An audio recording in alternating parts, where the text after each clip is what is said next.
Hello aspirants, welcome to Ekam IAS academy. ఇప్పుడు మనకి UPSC, TSPSC and APPSC exam bus జరుగుతోంది కాబట్టి ఈ ఆస్పిరెంట్స్ని దృష్టిలో పెట్టుకుని కొన్ని థీమ్ బేస్డ్ కరెంట్ అఫైర్స్ ఏవైతే చాలా ముఖ్యమైన కరెంట్ అఫైర్స్ ఉంటాయి. థీమ్ బేస్డ్ అంటే ఎన్వైర్న్మెంట్ కానీ, ఎస్ఎన్టీ కానీ, పాలిటీ కానీ, ఐఆర్ కానీ, ఇలా ఇంపార్టెంట్ సెక్షన్స్ నుంచి మోస్ట్ ఇంపార్టెంట్ కరెంట్ అఫైర్స్ తీసుకుని నేను ఎన్ని వీడియోస్ చేయగలిగితే అన్ని వీడియోస్ ఎగ్జామ్ లోపు చేయడానికి ట్రై చేస్తాను. ఎందుకు అంటే చాలా మంది స్టూడెంట్స్ అడుగుతున్నారు కామెంట్స్లో, ఇట్లా ఎస్ఎన్టీ చేయండి, ఎకానమీ చేయండి, ఎన్వైర్న్మెంట్ చేయండి అని. సో రోజుకు ఒక థీమ్ అనేది కవర్ చేద్దాం.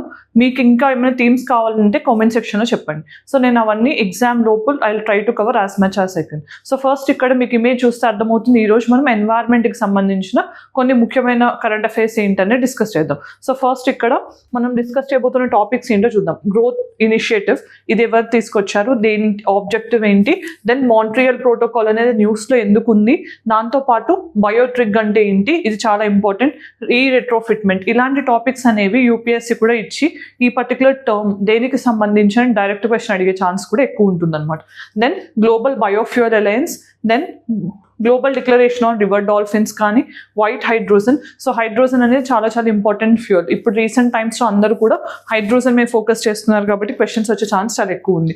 Then global river cities alliance and Humboldt's enigma, ఇలాంటి టర్మ్స్ ఇంపార్టెంట్. ఎకోసైడ్ కానీ, హంబోల్స్ ఎనిగ్మా, ఇలాంటి టర్మ్స్ ఇచ్చి దాని అర్థం ఏంటి, అది దేనికి సంబంధించి అని అడిగే ఛాన్స్ కూడా ఎక్కువ ఉంటుంది. దెన్ ఇవి ఎక్కడ అంటే మనకి GS paper 3 environment point of వ్యూలో ఇంపార్టెంట్. దెన్ అన్నిటికంటే ముఖ్యమైన అనౌన్స్మెంట్ ఏంటంటే, ఇప్పుడు ఏకమ్ ఐఏఎస్ అకాడమీలో prelims cum mains foundational batch అనేది స్టార్ట్ అయింది. సో 27th నుంచి 31st వరకు కూడా ఎవరైతే 25 and 26కి ప్రిపేర్ అవ్వాలనుకుంటున్నారో వాళ్ళు ఈ బ్యాచ్లో జాయిన్ అవ్వచ్చు. మీ అందరి కోసం 5 క్లాసెస్ అనేవి free, 5 days free demo classes attend అయ్యే ఛాన్స్ కూడా ఇస్తున్నారు.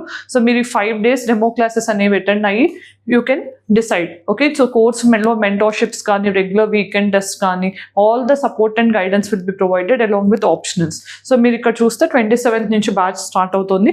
You can join or you can also call on this particular number for further details అనమాట. దెన్ ఫస్ట్ టాపిక్ చూద్దాం, గ్రో ఇనిషియేటివ్. ఈ గ్రో ఇనిషియేటివ్ దేనికి సంబంధించి అని అంటే అగ్రో ఫారెస్ట్రీకి సంబంధించి. అగ్రో ఫారెస్ట్రీ అంటే ఏంటి, అగ్రికల్చర్ ఫారెస్ట్రీ అంటే మనం అగ్రికల్చర్లో క్రాప్స్ పెంచేటట్టే సేమ్ ప్లాంట్, సేమ్ పర్టికులర్ ఫీల్డ్లో మన ఫారెస్ట్రీకి సంబంధించిన ట్రీస్ని కూడా పెంచడం అనేది అగ్రో ఫారెస్ట్రీ అంటాం. This is one of the technique. ఈ టెక్నిక్కి సంబంధించిన ఈ గ్రో ఇనిషియేటివ్ అనమాట. Greening and restoration of waste land with agro forestry, ఇది పర్టికులర్ అబ్రివేషన్ అనమాట. సో ఇక్కడ మనకు అర్థం కావాల్సింది ఏంటి, ఈ పోర్టల్ ఎవరు లాంచ్ చేశారు అంటే రీసెంట్గా ఫిబ్రవరిలోనే నీతి ఆయోగ్ లాంచ్ చేసింది. ఎప్పుడైనా మనకి ఇలాంటి బాడీస్ రిలీజ్ చేస్తే అవి ఎగ్జామినేషన్ పాయింట్ ఆఫ్ వ్యూలో చాలా ఇంపార్టెంట్ అనమాట. సో గ్రో ఇనిషియేటివ్ అనగానే మీకు గుర్తు రావాల్సింది అది అగ్రో ఫారెస్ట్రీకి సంబంధించి NITI Aayog has released it. Then ఇక్కడ ఏంటంటే డేటా సెట్స్ అనేవి రిలీజ్ చేస్తారు. సో ఇక్కడ ఏంటంటే రిమోట్ సెన్సింగ్ కానీ, జిఐఎస్, మనకి ఈ టెక్నిక్స్ యూజ్ చేసి అగ్రో ఫారెస్ట్రీకి సంబంధించిన డేటాని స్టోర్ చేయడం, ఎక్కడెక్కడ ఎలాంటి టెక్నిక్స్ ఉన్నాయి, ఎంత అగ్రో ఫారెస్ట్రీ జరుగుతుంది, ఇవన్నీ కూడా కంపైల్ చేయడం అనేది ఈ ఆబ్జెక్టివ్ అనమాట ఈ పోర్టల్ది. Then agro forestry or agro silviculture అంటాం. దీని ఆబ్జెక్టివ్ ఏంటి, సేమ్ ల్యాండ్లో అగ్రికల్చర్తో పాటు ఫారెస్ట్రీస్ని పెంచడం దీని ఆబ్జెక్టివ్ అనమాట agro forestry. So when you combine agriculture with forestry we call agro forestry. Then next topic we have is Montreal protocol. India surpasses Montreal protocol target. ఎందుకు అంటే మనకి ఇక్కడ మాంట్రియల్ ప్రోటోకాల్ అనగానే ఏం గుర్తు రావాలి, ఓజోన్ డిప్లీషన్కి సంబంధించి. సో ఓజోన్ డిప్లీషన్ టార్గెట్స్ని మనం ముందుగానే అచీవ్ చేసామన్నమాట. సో ఏమైతే మనం ఓజోన్ డిప్లీషన్ అవ్వకుండా టార్గెట్స్ పెట్టుకున్నామో మాంట్రియల్ ప్రోటోకాల్ ప్రకారం, ఆ టార్గెట్స్ని ఇండియా ముందుగానే అచీవ్ చేయడం జరిగింది. సో ఇది పాయింట్ ఆఫ్ వ్యూలో, ఈ పాయింట్ ఆఫ్ వ్యూలో చాలా ఇంపార్టెంట్. సో మనకు ఓజోన్ డిప్లీటింగ్ సబ్స్టెన్సెస్ అనగానే తెలవాల్సింది ఏంటి, ఓజోన్ అనేది ట్రోపోస్ఫెరిక్ ఓజోన్ ఉంటుంది, స్ట్రాటోస్ఫెరిక్ ఓజోన్ ఉంటుంది. ఏ ఓజోన్ అయితే స్ట్రాటోస్ఫియర్లో ఉంటుందో అది మనకి సేఫ్ అనమాట, అది మనకి మంచిది. ఎందుకంటే అది యూవీ రేడియేషన్స్ని ఆపుతుంది అనమాట. ట్రోపోస్ఫెరిక్ ఓజోన్ అనేది పొల్యూటెంట్గా ఉంటుంది, అది హెల్త్కి మంచిది కాదు, మనకి పొల్యూషన్ కాజింగ్ ఏజెంట్ అనమాట అది. దెన్ మనం ఇప్పుడు మాట్లాడుకునేది ఏ ఓజోన్ గురించి, స్ట్రాటోస్ఫెరిక్ ఓజోన్ గురించి. ఈ స్ట్రాటోస్ఫెరిక్ ఓజోన్ అనేది మనకి ఒక లేయర్ లాగా ఉంది. ఆ లేయర్కి హోల్స్ పడటం కానీ డిప్లీట్ అవ్వడాన్ని ఓజోన్ లేయర్ డిప్లీషన్ అంటాం. దీన్ని ఆపడానికే మనకి మాంట్రియల్ ప్రోటోకాల్ అనేది ఉంది. ఏంటి ఇది 1987లో అన్ని కంట్రీస్ కలిసి సైన్ చేసిన ప్రోటోకాల్. ఇది ఆల్మోస్ట్గా ఎన్వైర్మెంటల్ కన్వెన్షన్స్ అన్నిట్లోనూ యూనివర్సల్ రాటిఫికేషన్ తెచ్చుకున్న ఒక్కగానొక్క ప్రోటోకాల్ అని కూడా చెప్పొచ్చు. ఇదేంటి ముఖ్య ఉద్దేశం దీనికి? To phase out all ozone depleting substances. మరి ఓజోన్ డిప్లీటింగ్ సబ్స్టెన్సెస్ అంటే ఏంటి? క్లోరోఫ్లోరోకార్బన్స్, హైడ్రోక్లోరోఫ్లోరోకార్బన్స్, CFCs, HCFCs ఇలాంటివన్నీ అనమాట. సో ఇవన్నీ ఓజోన్ డిప్లీటింగ్ సబ్స్టెన్సెస్. సో ఇలాంటివన్నిటిని మనం ఫేజ్ అవుట్ చేయడం అనేది ముఖ్య ఉద్దేశం. సో CFCs, HCFCs ఇలాంటివన్నీ. సో ఇక్కడ మనం తెలుసుకోవాల్సింది ఏంటి? దీన్ని అచీవ్ చేయడానికి కంట్రీస్కి ఇండివిజువలిస్టిక్ టార్గెట్స్ పెట్టారు. ఈ ఇండివిజువలిస్టిక్ టార్గెట్స్ని మనం ముందుగానే అచీవ్ చేయడం జరిగింది. సో ఈ పాయింట్ ఆఫ్ వ్యూ మనం తెలుసుకోవాల్సింది ఏంటి? ఇది అసలు ఎవరు ఈ పర్టికులర్ రిపోర్ట్ అనే దాన్ని, అంటే ఏ కంట్రీ ఎంత అచీవ్ చేసింది, లేకపోతే ఇండియా ప్రోగ్రెస్ ఏంటి అన్నది ఎవరు రిలీజ్ చేశారు? ఇది ministry of environment and UNDP, United nations development report. మీకు UNDP అనగానే ఏం గుర్తు రావాలి? మనకి human development index, multi dimensional poverty index ఇవన్నీ కూడా UNDPని రిలీజ్ చేస్తుంది. ఇది ఆల్మోస్ట్గా 1960sలో ఎస్టాబ్లిష్ అయిన UN బాడీ అనమాట. సో ఇక్కడ మనకు తెలవాల్సింది ఏంటి? ఇది COP28 అంటే ఇది దుబాయ్లో జరిగిన UNFCCC సమ్మిట్లో ఈ డేటాని రిలీజ్ చేయడం జరిగింది. ఇంకా ఇంపార్టెంట్ థింగ్ ఏంటంటే మనం 33% of reduction in the emission ఇంటెన్సిటీని కూడా అచీవ్ చేసాము. దానివల్ల ఏంటంటే మనం ఈ టార్గెట్ని ఏదైతే సెట్ చేసుకున్నామో 2030 కల్లా అచీవ్ చేయాలని, ఆ టార్గెట్ని కూడా మనం అచీవ్ చేయడం జరిగిందనమాట. ఇక్కడ మనం తెలుసుకోవాల్సింది ఏంటి? ఓజోన్ డిప్లీషన్కి సంబంధించి HFCsకి HCFCsకి డిఫరెన్స్. సో ఈ HCFCs అంటే హైడ్రోక్లోరోఫ్లోరోకార్బన్స్ అనేవి ఓజోన్ డిప్లీటింగ్ సబ్స్టెన్సెస్. సో వీటిని అండ్ CFCs క్లోరోఫ్లోరోకార్బన్స్ని తగ్గించడానికి వాటి ప్లేస్లో తీసుకొచ్చింది హైడ్రోఫ్లోరోకార్బన్స్ అనమాట, HFCs అంటాం. ఈ HFCs ఏంటి? వీటికి ఓజోన్ డిప్లీషన్ లేకపోయినా కూడా, అంటే ఇవి ఓజోన్ డిప్లీటింగ్ కాకపోయినా కూడా వీటికి గ్లోబల్ వార్మింగ్ పొటెన్షియల్ అనేది ఉంటుంది. అంటే టెంపరేచర్స్ని పెంచే కెపాసిటీ ఉంది. సో ఈ గ్లోబల్ వార్మింగ్ పొటెన్షియల్ ఉంది కాబట్టి దీన్ని తగ్గించడానికి కూడా, అంటే ఫస్ట్ ఇవి ఫేజ్ అవుట్ చేయడానికి మనం మాంట్రియల్ ప్రోటోకాల్ని సైన్ చేసాం. మరి వీటిని తగ్గించే క్రమంలో ఇవి తీసుకొచ్చాం. ఇవి కూడా ఏమవుతుంది? ఓజోన్ డిప్లీట్ చేయకపోయినా టెంపరేచర్స్ని, భూతాపాన్ని పెంచుతున్నాయి కాబట్టి ఈ HFCsని కూడా ఎరాడికేట్ చేయడానికి మనం తీసుకొచ్చిందే కిగాలి అమెండ్మెంట్. ఈ కిగాలి అమెండ్మెంట్ అనేది మాంట్రియల్ ప్రోటోకాల్కి 2016లో చేయడం జరిగింది. మెయిన్గా ఏంటి? To phase out HFCs, to phase out HFCs, హైడ్రోఫ్లోరోకార్బన్స్, HFCs. Montreal protocol అనేది 1987లో సైన్ అయింది. యూనివర్సల్ రాటిఫికేషన్ వచ్చిన protocol. So ozone depleting substances అంటే ఏంటి? ఓజోన్ డిప్లీటింగ్ సబ్స్టెన్స్ అంటే HCFCs, CFCs, HCFCs కానీ బెంజోల్ కానీ ఇవన్నీ కూడా మనకు ఓజోన్ డిప్లీటింగ్ సబ్స్టెన్సెస్గా ఉన్నాయి. దెన్ ఇండియాస్ అచీవ్మెంట్స్ ఏంటో చూస్తే మీరు 1992 నుంచి, అంటే 1987లో మాంట్రియల్ ప్రోటోకాల్ సైన్ అయినా మనం 1992 నుంచి దీన్ని సక్సెస్ఫుల్గా ఇంప్లిమెంట్ చేస్తున్నాం ఓజోన్ డిప్లీటింగ్ సబ్స్టెన్సెస్ని ఫేజ్ అవుట్ చేయడానికి. సో ఇక్కడ చూస్తే మీరు క్లోరోఫ్లోరోకార్బన్స్, కార్బన్ టెట్రాక్లోరైడ్ కానీ, మీథైల్ బ్రోమైడ్ కానీ, మీథైల్ క్లోరోఫార్మ్ కానీ, హాలోన్స్ కానీ వీటన్నిటిని కూడా మనం సక్సెస్ఫుల్గా ఫేజ్ అవుట్ చేసాం. వీటి ప్లేస్లోనే HFCsని తీసుకొచ్చాం. మరి HCFCs కూడా ఫేస్ అవుట్ చేస్తున్నాం, కాకపోతే స్టేజెస్ వైజ్ అనమాట. స్టేజ్ 1, స్టేజ్ 2, స్టేజ్ 3 అని అలా ఉన్నాయి. సో ఈ స్టేజ్ 3 అనేది 2030 వరకు మనం అచీవ్ చేయాలని ట్రై చేస్తున్నాం. సో ఇది ఇంకా కంప్లీట్ ఫేజ్ అవుట్ అవ్వలేదు. అండ్ మనం ఈ HFCsని కానీ ఓజోన్ డిప్లీటింగ్ సబ్స్టెన్సెస్ని తగ్గించే క్రమంలో ఇండియన్ గవర్నమెంట్ తీసుకున్న వన్ ఇనిషియేటివ్ ఏంటి? ఇండియా కూలింగ్ యాక్షన్ ప్లాన్ అనమాట. దీంట్లో ఏంటంటే మనం కూలింగ్ అంటే ఏంటి జనరల్గా, దీనికి ఓజోన్ డిప్లీషన్కి సంబంధం ఏంటి అంటే కనుక మనకి ఈ ఓజోన్ డిప్లీటింగ్ సబ్స్టెన్సెస్ ఎక్కువ ఎక్కడి నుంచి వస్తాయి?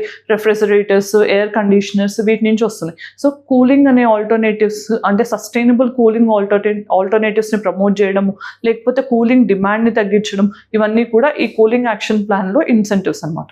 నెక్స్ట్ టాపిక్ ఏంటి? బయోట్రిగ్. ఈ బయోట్రిగ్ అంటే ఏంటి? ఇది ఒక వేస్ట్ మేనేజ్మెంట్ టెక్నిక్. ఇక్కడ చూడండి, మీకు బయోట్రిగ్ అంటే అసలు ఏం అర్థం కావట్లేదు ఆ టర్మ్ని చూసి. అంటిల్ అన్లెస్ మీకు వేస్ట్ మేనేజ్మెంట్ టెక్నిక్ అని తెలియకపోతే ఇచ్చిన ఆప్షన్స్లో కన్ఫ్యూజ్ చేసే ఛాన్స్ ఎక్కువ ఉంటుంది. సో ఇది ఒక waste management technique.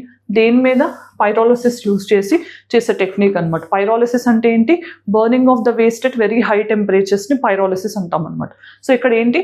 ఆల్మోస్ట్గా 400 degrees Celsius పైన ఆక్సిజన్ ఫ్రీ ఛాంబర్స్లో హీట్ చేయడాన్ని బయోట్రిక్ టెక్నాలజీ అంటాం. దీనివల్ల అడ్వాంటేజ్ ఏంటి, మనకి వేస్ట్ మేనేజ్మెంట్ అవుతుంది, అలానే ఈ ప్రాసెస్లో మనకి కొన్ని కెమికల్స్ రిలీజ్ అవుతాయి అన్నమాట. ఆ కెమికల్స్ని కూడా మనం యూజ్ చేసుకునే విధంగా ఉంటాయి. ఫర్ ఎగ్జాంపుల్ ఇక్కడ మీరు చూస్తే బయో ఆయిల్ కానీ, సిన్ గ్యాస్ కానీ, బయోకార్ కానీ, సో ఇవన్నీ ఇది ఫెర్టిలైజర్. ఓకే, సిన్ గ్యాస్ అనేది కుకింగ్కి వాడవచ్చు, ఆయిల్ అనే దాన్ని మనం పెట్రోల్ అండ్ డీజిల్ లాగా కూడా వాడవచ్చు అన్నమాట, ఫ్యూయల్గా. సో ఇలా ఈ 3 ఏవైతే ప్రాసెస్ బయోట్రిక్ మేనేజ్మెంట్ ఆఫ్ ద వేస్ట్లో వస్తున్నాయో అవన్నీ కూడా మళ్ళీ రీయూజబుల్ అనమాట. సో వాటిని కూడా మనం యూజ్ చేసుకోవచ్చు. సో ఇలా మనకి ఇది క్లీనర్ ఆల్టర్నేటివ్ ఇన్ వేస్ట్ మేనేజ్మెంట్గా చెప్పొచ్చు. సో దాన్నే మనం బయోట్రిక్ టెక్నాలజీ అని అంటున్నాం. దెన్ నెక్స్ట్ ఈ రెట్రోఫిట్మెంట్. ఈ పర్టికులర్ టర్మ్ని చూడగానే మనం అర్థం చేసుకోవాలి. ఈ అంటే ఏంటి, ఎలక్ట్రిక్కి సంబంధించి. రెట్రోఫిట్మెంట్ అంటే ఏంటి, జనరల్గా మనకి నాన్ ఈవీ వెహికల్స్ అంటే జనరల్గా ఉండే పెట్రోల్ డీజిల్ కార్స్ని ఏం చేస్తారంటే ఇంటర్నల్ కంబషన్ ఇంజన్ని మార్చి ఎలక్ట్రిక్ వెహికల్గా మార్చే ప్రాసెస్ని ఈ రెట్రోఫిట్మెంట్ అంటాం అన్నమాట. దీన్ని రీసెంట్గా స్టార్ట్ చేస్తారు. ఎందుకు అంటే కనుక కొంచెం ఇంటర్నల్ కంబషన్ ఇంజన్ని మోడిఫై చేయడం వల్ల, ఈవీ వెహికల్స్గా మార్చడం వల్ల మనకి క్లీనర్ ఎమిషన్స్ అనేవి ఉంటాయి. దాంతోపాటు మనం నెట్ జీరో టార్గెట్ ఏదైతే 2070కి అచీవ్ చేయాలనుకున్నామో అవన్నీ కూడా ఈజీగా అచీవ్ చేసే కెపాసిటీ మనకు వస్తుంది. సో ఈ రెట్రోఫిట్మెంట్ అంటే ఏంటి, conversion of conventional vehicles into ఈ వెహికల్స్. కన్వెన్షనల్ వెహికల్స్ ఇంటూ ఈ వెహికల్స్. ఇక్కడ ఉండే ఇంటర్నల్ కంబషన్ వెహికల్ ఇంజన్ని ఈ వెహికల్గా మార్చడాన్ని అంటాం. దీనికి టార్గెట్ ఏంటంటే అట్లీస్ట్ మనం 30% అచీవ్ చేసేలాగా టార్గెట్ పెట్టుకున్నాం. ఇది నెట్ జీరో అనేది పంచామృత్లో one of the principal by 2070. So ఇది మీకు తెలుసుకోవాల్సింది. ఈ రెట్రోఫిట్మెంట్ అంటే electric vehicles. Then next topic ఏంటి, గ్లోబల్ బయోఫ్యూయల్ ఎలయన్స్. ఇది చాలా చాలా ఇంపార్టెంట్. ఎందుకు అంటే మనకి సెప్టెంబర్లో ఇండియాలో G20 సమ్మిట్ జరిగింది కదా. ఆ G20 సమ్మిట్లో one of the major outcome ఏంటి ఎన్వైర్న్మెంట్కి సంబంధించి అంటే గ్లోబల్ బయోఫ్యూయల్ ఎలయన్స్. దీన్ని ఇండియా ఇనిషియేటివ్గా లాంచ్ చేసింది కాబట్టి ఇంకా ఇంకా ఇంపార్టెంట్ అనమాట. సో ఇండియా, బ్రెజిల్, USA లాంటి కంట్రీస్, 3 కంట్రీస్ కలిసి ఇనిషియేటివ్ని అనౌన్స్ చేశాయి. ఇక్కడ మెయిన్ ఉద్దేశం ఏంటి, బయోఫ్యూయల్ ప్రొడక్షన్ని అట్ ద సేమ్ టైం దాని కెపాసిటీని పెంచడం. సో బయోఫ్యూయల్ అనగానే ఏంటి, ఏదైతే జీవ ఇంధనం అంటాం, అంటే లివింగ్ ఆర్గానిజమ్స్ని నుంచి తయారు చేసే వాటిని బయోఫ్యూయల్స్ అంటాం. సో మనకి ఎన్ని రకాల బయోఫ్యూయల్స్ ఉన్నాయంటే 4 జనరేషన్స్ ఆఫ్ బయోఫ్యూయల్స్ ఉన్నాయి. అది తెలుసుకునే ముందు అసలు ఈ బయోఫ్యూయల్ ఎలయన్స్ ఏంటనే చూద్దాం. ఇది ఇండియా లెడ్ ఇనిషియేటివ్. ఎన్ని కంట్రీస్ అంటే ఇప్పటి వరకు 19 కంట్రీస్ దీంట్లో మెంబర్షిప్ తీసుకున్నాయి. At the same time spearheading countries ఏంటి, India, Brazil and USA. Brazil అనేది ఎందుకో మీకు తెలుసు, షుగర్ కేన్ ప్రొడక్షన్లో లార్జెస్ట్ కంట్రీ. సో అందుకని బ్రెజిల్ అనేది కూడా దీంట్లో జాయిన్ అయ్యింది. ఇప్పుడు ఎన్ని జనరేషన్స్ ఆఫ్ బయోఫ్యూయల్స్ ఉన్నాయనేది చూద్దాం.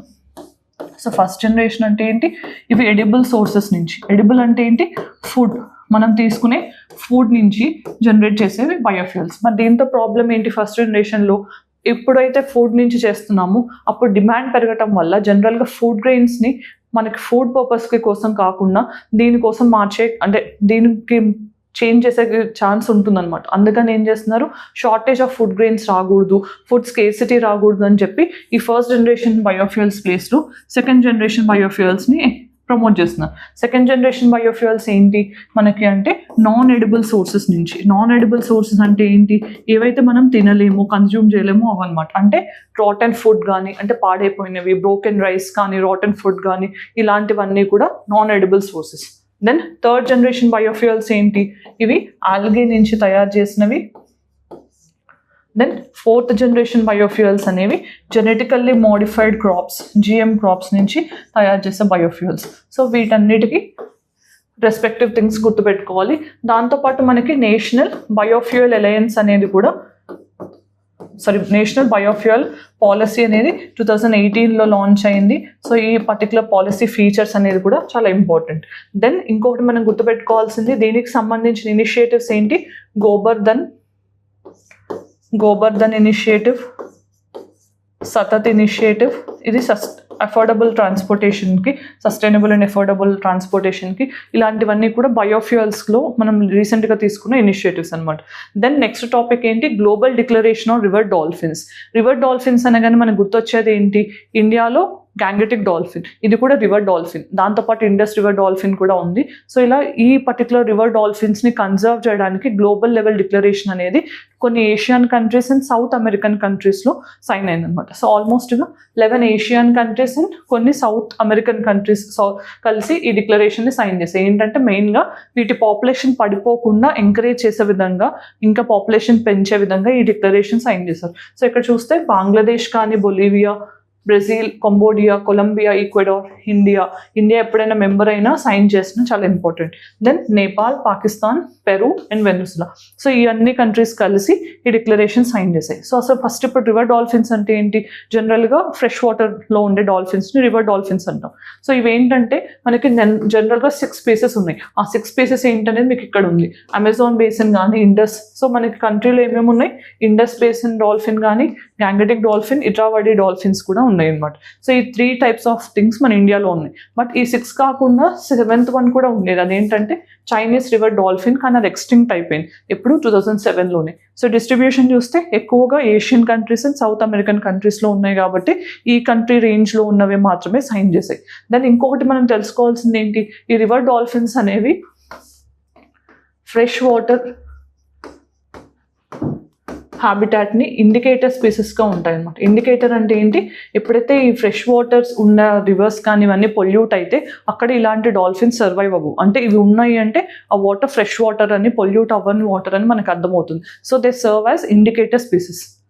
దెన్ ఇక్కడ చూస్తే ఆల్మోస్ట్ అన్ని 6 స్పీసెస్లో అన్నీ కూడా either endangered or critically endangered ఉన్నాయి. So Indus dolphin and Gangetic river డాల్ఫిన్కి సంబంధించిన IUCN స్టేటస్ ఏంటనేది ఆన్సర్ మీ కామెంట్ సెక్షన్లో చెప్పండి. దెన్ లార్జెస్ట్ ఏంటి వీటన్నిటిలో? Amazon river dolphin. సో ఇది చెప్పాను, హెల్త్ ఆఫ్ ద రివర్ని ఇండికేట్ చేస్తుంది. దెన్ వైట్ హైడ్రోజన్ అంటే ఏంటి? దీన్ని గోల్డ్ హైడ్రోజన్ అని కూడా అంటాము. At the same time natural hydrogen or geologic hydrogen అని కూడా అంటాం. ఇంట్రెస్టింగ్గా ఏంటి? ఇది న్యాచురల్గానే ఫామ్ అవుతుంది ఆర్ న్యాచురల్గానే ప్రొడ్యూస్ అవుతుంది. ఎక్కడ అంటే under the earth crust. So ఇది ఇంపార్టెంట్ అనమాట. వైట్ హైడ్రోజన్ అంటే ది ఎర్త్ క్రస్ట్లో న్యాచురల్గా ఫామ్ అవుతుంది and there won't be any emissions అనమాట. ఇది చాలా క్లీనర్ ఫ్యూయల్.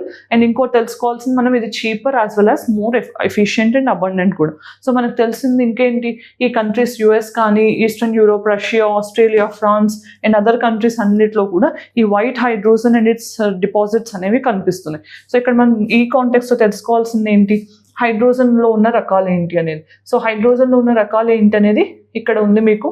సో ఇక్కడ చూస్తే గ్రే హైడ్రోజన్ అంటే ఏంటి? ఇది న్యాచురల్ గ్యాస్ నుంచి, కాకపోతే ఏమవుతుంది? దీని నుంచి వచ్చే ఎమిషన్స్ని మనం ఏం కంట్రోల్ చేయం. సో అది గ్రే హైడ్రోజన్. మరి బ్లూ హైడ్రోజన్ అంటే ఏంటి? ఇక్కడ కూడా న్యాచురల్ గ్యాస్ నుంచే ప్రొడ్యూస్ చేస్తాం, కానీ ఇక్కడ నుంచి వచ్చే ఎమిషన్స్ని ఏం చేస్తాం? మళ్ళీ కార్బన్ సిక్వెస్ట్రేషన్ అండ్ స్టోరేజ్ ద్వారా మళ్ళీ క్యాప్చర్ చేసి అండర్ గ్రౌండే స్టోర్ చేస్తాం. దెన్ గ్రీన్ హైడ్రోజన్ అంటే మీకు తెలుసు, ఎలక్ట్రాలిసిస్ అనే ప్రాసెస్ ద్వారా ఇది రెన్యూవబుల్ సోర్సెస్ అంటే సోలార్ కానీ విండ్ నుంచి చేసేదాన్ని గ్రీన్ హైడ్రోజన్ అంటాం. బ్లాక్ హైడ్రోజన్ అంటే ఏంటి? కోల్. సో ఇది డేంజరస్ అనమాట. సో ఇది చాలా అన్పొల్యూటింగ్గా ఉంటుంది, గ్యాసిఫికేషన్. దెన్ పింక్ హైడ్రోజన్ అంటే సేమ్ ఎలక్ట్రాలిసిస్ లైక్ ఇక్కడ, కానీ ఇక్కడ ఏంటంటే న్యూక్లియర్ ఎనర్జీ. సో ఈ పింక్ హైడ్రోజన్ అనేది కూడా న్యూస్లో ఉంది. ఈ టైప్స్ ఆఫ్ హైడ్రోజన్ మీద క్వశ్చన్ అడగవచ్చు. దెన్ టర్క్వైజ్ హైడ్రోజన్ అనేది పైరాలిసిస్ అంటే హై టెంపరేచర్స్లో బర్న్ చేయడం వల్ల, మెయిన్గా మళ్ళీ న్యాచురల్ గ్యాస్ అనేది. కాకపోతే ఇక్కడికి డిఫరెన్స్ ఏంటి అంటే the method which they use అనేది డిఫరెంట్. దెన్ ఇక్కడ ఎల్లో హైడ్రోజన్ అంటే సోలార్ ఎనర్జీ ఓన్లీ యూస్ చేస్తే. మరి మనం చూసిన వైట్ హైడ్రోజన్ ఏంటి? అది గోల్డ్ హైడ్రోజన్ అంటాం, న్యాచురల్ హైడ్రోజన్ అంటున్నాం ఆర్ జియోలాజిక్ హైడ్రోజన్ అంటున్నాం. అది న్యాచురల్గానే ఎర్త్ క్రస్ట్ నుంచి ప్రొడ్యూస్ అవుతుంది. సో అది basic information. Then next topic ఏంటి? Global river cities alliance. ఈ పర్టికులర్ ఇనిషియేటివ్ ఎందుకు ఇంపార్టెంట్ అంటే దీంట్లో కూడా ఇండియాస్ రోల్ అనేది ఉంది. Especially national mission for clean Ganga మన ఇనిషియేటివ్ ఉంది కదా, అది ఈ ప్రాజెక్ట్ని స్పియర్ హెడ్ చేస్తుంది. ఇది ఎప్పుడు అనౌన్స్ చేశారంటే COP28. సో మనకి COP28 ఇనిషియేటివ్స్ ఏంటి అనేది చాలా చాలా ఇంపార్టెంట్ ఫర్ అప్కమింగ్ ఎగ్జామ్స్. దాంట్లో గ్లోబల్ రివర్ సిటీస్ అలయన్స్ అనేది చాలా ఇంపార్టెంట్, ఎందుకంటే దీనికి మెయిన్గా national mission on clean Ganga అనేది మెయిన్ ఏజెన్సీగా వర్క్ చేస్తుంది. సో ఇక్కడ ఏంటంటే దీన్ని మన ఈ రివర్ సిటీ అలయన్స్ అనేది ఇండియాలో ఈ national mission for clean Ganga అనే ఇనిషియేటివ్తో లాంచ్ అయిన అలయన్స్ అనమాట. దీన్ని తీసుకుని ఇన్స్పిరేషన్గా ఇప్పుడు గ్లోబల్ రివర్ సిటీస్ అలయన్స్ అనేది లాంచ్ చేశారు. సో ఇప్పుడు మీరు చూస్తే ఎన్ని కంట్రీస్ కవర్ అవుతున్నాయి, ఎన్ని రివర్స్ కవర్ అవుతున్నాయి అంటే 275 రివర్ సిటీస్ కవర్ అవుతున్నాయి. ఆల్మోస్ట్గా ఇండియా నుంచి కూడా కొన్ని రివర్స్ అనేవి సెలెక్ట్ అయినాయి. ఆ రివర్స్ ఏంటనేది మీరు ఆన్సర్ చెప్పండి. దెన్ రివర్స్ సిటీస్ అలయన్స్ అంటే ఏంటి? ఇది national level. Global reverse cities alliance అనేది నేషనల్ లెవెల్ కాదు, ఇంటర్నేషనల్ లెవెల్. అది COP28లో లాంచ్ అయింది. ఈ రివర్స్ సిటీస్ అలయన్స్ అనేది ఆల్మోస్ట్గా ఇండియాలో ఉన్న ఇనిషియేటివ్. దీన్ని ఎవరెవరు లాంచ్ చేశారు? National mission for clean Ganga and ministry of urban affairs కింద ఉన్న national institute of urban affairs వీళ్ళిద్దరూ కలిసి ఇది లాంచ్ చేశారు 2000s. Then next last topic ఏంటంటే హంబోల్ట్స్ ఎనిగ్మా. హంబోల్ట్స్ ఎనిగ్మా అంటే ఏం లేదు, ఇది బయోడైవర్సిటీకి సంబంధించి. దీంట్లో ఏంటంటే జనరల్గా మనం బయోడైవర్సిటీ అనగానే మనకి ఏం గుర్తొస్తుంది? ట్రాపికల్ ఏరియాస్లో ఎక్కువ ఉంటుంది, పోలార్ ఏరియాస్లో తక్కువ ఉంటుంది అని అనుకుంటాం. దానికి రీజన్ ఏంటి? ట్రాపికల్ ఏరియాస్లో అబండెంట్ టెంపరేచర్ ఉంటుంది, ఎనర్జీ ఉంటుంది, రెయిన్ఫాల్ ఉంటుంది. కాబట్టి ఎక్కువ ట్రాపికల్ ఏరియాస్లోనే మనకి బయోడైవర్సిటీ ఉంటుంది. క్రమంగా పోల్స్ వైపు వెళ్తే తగ్గుతూ ఉంటుంది అని అనుకుంటాం. కానీ ఈ హంబోల్ట్స్ ఎనిగ్మా ఏంటంటే ఈవెన్ కొన్ని మౌంటైనస్ రీజన్స్ ఎక్కడైతే కానీ లో టెంపరేచర్ ఉందో అక్కడ కూడా ఇలాంటి బయోడైవర్సిటీస్ రికగ్నైజ్ చేసి చెప్పిన దాన్ని హంబోల్ట్స్ ఎనిగ్మా అంటాం అనమాట. సో ఇక్కడ మనం తెలుసుకోవాల్సింది ఏంటి? హంబోల్ట్స్ ఎనిగ్మా అంటే unexpected biodiversity found in mountain ecosystems challenging traditional beliefs. Traditional belief ఏంటి? ట్రాపికల్ ఏరియాస్లో మాత్రమే ఉంటుందని. అలా కాకుండా అన్ఎక్స్పెక్టెడ్గా మనం ఏంటి మౌంటైనస్ ఏరియాస్లో కూడా ఉంది అని చెప్పి ఐడెంటిఫై చేసాం ఒక పర్టికులర్ సైంటిస్ట్. ఆయన చెప్పిన టర్మే హంబోల్ట్స్ ఎనిగ్మా అనమాట. సో ఇక్కడ చూస్తే మీరు కొన్ని ఏరియాస్ ఏదైతే లెస్ సన్లైట్ ఉండి, ట్రాపికల్ ఏరియాస్లో ఎక్కువ సన్లైట్ ఉంటుంది కదా, అలా కాకుండా లెస్ సన్లైట్ ఉండి కోల్డర్ టెంపరేచర్స్ ఉండి మౌంటైనస్ రీజన్స్గా ఉన్నా కూడా వాటిల్లో బయోడైవర్సిటీ ఉంది అని చెప్పింది ఈ హంబోల్ట్స్ ఎనిగ్మా. సో ఇది బయోడైవర్సిటీకి సంబంధించి, ఇది గుర్తుపెట్టుకోవాలి. దెన్ ఈరోజు ప్రాక్టీస్ క్వశ్చన్ ఏంటో చూద్దాం. Which of the following cities is a member of river cities alliance? So Mumbai, New Delhi, Varanasi and Chennai. So వీటిల్లో ఏది రివర్ సిటీస్ అలయన్స్లో భాగం అనేది ఆన్సర్ కామెంట్ సెక్షన్లో చెప్పండి. Then mains question, discuss the potential of biofuels in India's energy security and economic development, highlight the challenges faced in their adoption and suggest measures to overcome these challenges. So ఇక్కడ biofuels importance ఏంటి, దానిలో మనం face చేస్తున్న challenges ఏంటి, దాంతోపాటు measures ఏంటి అనేది answer మీ కామెంట్ సెక్షన్లో చెప్పొచ్చు. దెన్ వీడియో ఎండింగ్కి వచ్చేసాం కాబట్టి ఈ వీడియోలో మనం ఏం డిస్కస్ చేసాం? యూపీఎస్సీ, టీఎస్పీఎస్సీ అండ్ ఏపీపీఎస్సీకి కావాల్సిన important current affairs from environment discuss చేయడం జరిగింది. మీకు ఇనిషియేటివ్ నచ్చితే ఆన్సర్ కామెంట్ సెక్షన్లో చెప్పండి. ఫర్దర్గా ఇంకేమైనా టాపిక్స్ కావాలన్నా you can comment in the comment section. I will try to address all those as soon as possible. Thank you for watching. Have a great day.